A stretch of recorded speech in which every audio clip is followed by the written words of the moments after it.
বৈষম্য বিরোধী ছাত্র আন্দোলনের ৩ সমন্বয়ককে নিরাপত্তার কারণে ডিবি হেফাজতে নেওয়ার কথা জানিয়েছেন অতিরিক্ত পুলিশ কমিশনার হারুনুর রশিদ। তিনি বলেন, আন্দালিব রহমান পার্থ, নুরুল হক নূর সহ অনেক রাজনৈতিক নেতার কাছ থেকে তারা গুরুত্বপূর্ণ তথ্য পেয়েছেন, যা যাচাই বাছাই চলছে।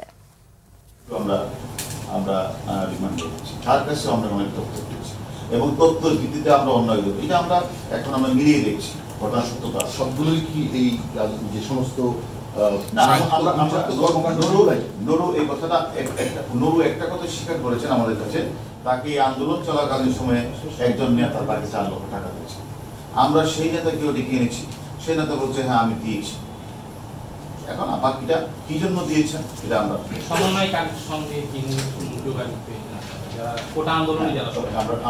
সমন্বয়কারীদের সাথে তো নুরুর আমরা ডিজিটাল প্রুফই পেয়েছি।